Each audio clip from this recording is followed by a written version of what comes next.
Hello अस्सलाम वालेकुम दोस्तों, मेरा नाम उमैर अली चौहान है और आप देख रहे हैं Albarka travel advisers YouTube channel.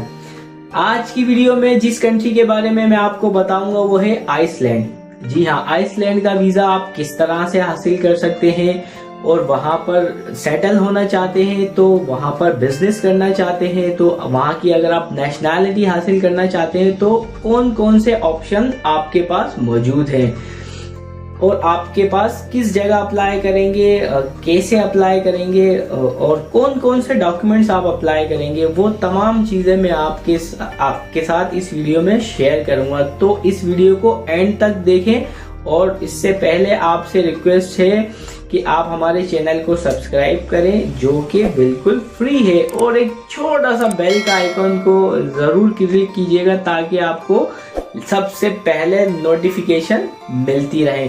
और अगर आपको हमारी वीडियोस अच्छी लगती हैं, आपकी प्रेजेंटेशन अच्छी लगती है तो प्लीज़ वीडियोस को लाइक करें और ज़्यादा से ज़्यादा शेयर कीजिए।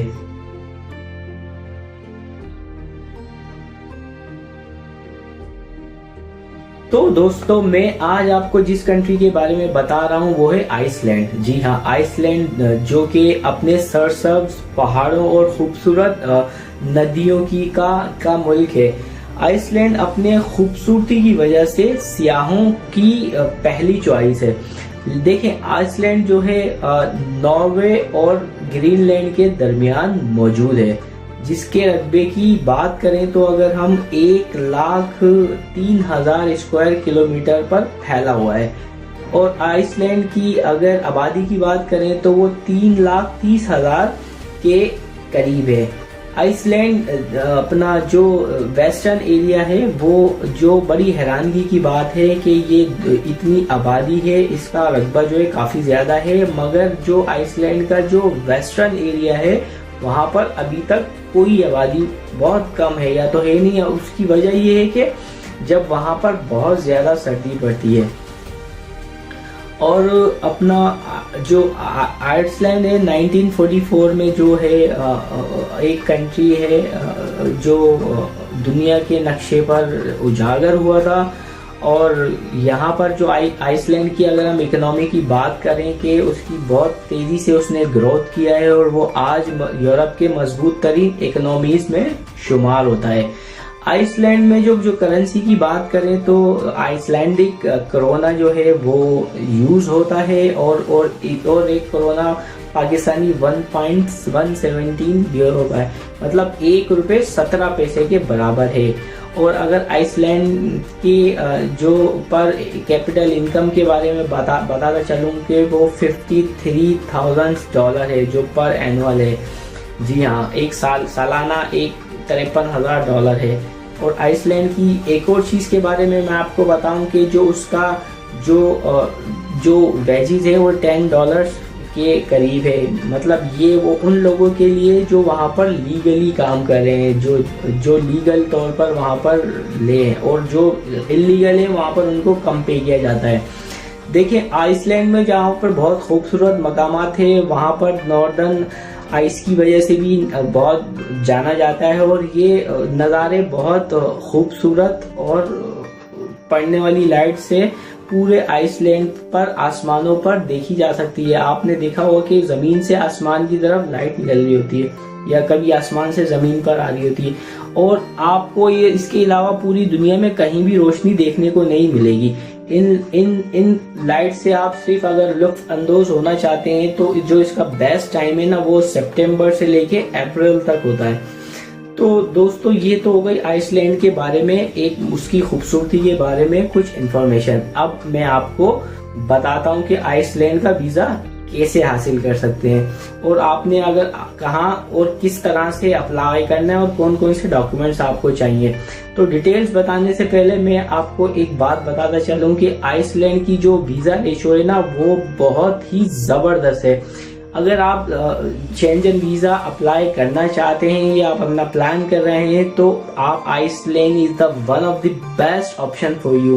पाकिस्तान में आइसलैंड की जो कोई एम्बेसी नहीं है, तो आइसलैंड का वीज़ा जो है आपको पाकिस्तान में जो डेनमार्क की जो एम्बेसी है वो है एंटरटेन कर रही है। इसके अलावा जो इंडिया में है, जो डेनमार्क की एम्बेसी है वही डील कर रही है। और देखें, मैं आपको जो डॉक्यूमेंट्स के बारे में बताता हूँ। तो सबसे पहले तो जो 3 months वैलिडिटी का पासपोर्ट चाहिए होगा आफ्टर डिपार्चर डेट, और 2 अदर आपको फोटो चाहिए होंगी, होटल रिजर्वेशन चाहिए होगी, और इसके बाद आपको रिटर्न राउंड टिकट चाहिए होगी। उसके बाद आपको 15 to 50,000 यूरो की, मतलब 30,000 यूरो की आपको ट्रैवल इंश्योरेंस चाहिए होगी। वो किस तरह होगी वो मैं आपको एक अलग नीचे कमेंट्स में आप मुझसे पूछ सकते हैं, वरना मैं इसके ऊपर एक अलग से एक कमेंट्स में एक सेपरेटली मैं वीडियो बनाऊंगा। जो इंश्योरेंस होती है वो बेसिकली तो 5 से 7 हज़ार के दरमियान बनती है, मगर ये जो आपका जो कवर करता है ना, वो तकरीबन 30,000 यूरोस को कवर करता है ट्रैवल के उसके, तो ये आपको चाहिए होगी। और इसके बाद अगर आप बिजनेस कर रहे हैं तो बिजनेस के आपको तमाम डॉक्यूमेंट्स देने होंगे। आपको अगर आप जॉब करते हैं तो आपको कंपनी का NOC लेटर और वहाँ का जो है सैलरी स्लिप वगैरह आपको जॉब ऑफर में, मतलब जॉब वालों के लिए ये लगानी होगी। और बैंक स्टेटमेंट, अगर आप बिजनेसमैन हैं तो आप अपने बिजनेस की बैंक स्टेटमेंट और पर्सनल स्टेटमेंट और उसके साथ अकाउंट मेंटेनेंस चाहिए होगा। और अगर आपके पास सैलरी पर्सन है तो आपको उसको सैलरी स्लिप और बैंक स्टेटमेंट लगानी होगी।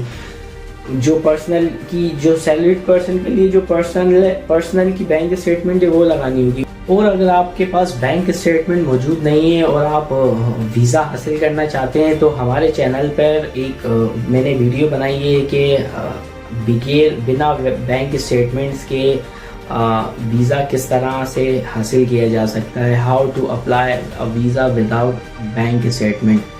तो दोस्तों, उम्मीद है आज की ये इन्फॉर्मेशन आपको पसंद आई होगी। वीडियो को लाइक करने के साथ शेयर करना हरगिज़ ना भूलिए। मिलते हैं अगली वीडियो में एक नई इन्फॉर्मेशन के साथ। जब तक के लिए मुझे इजाज़त। अल्लाह हाफिज़।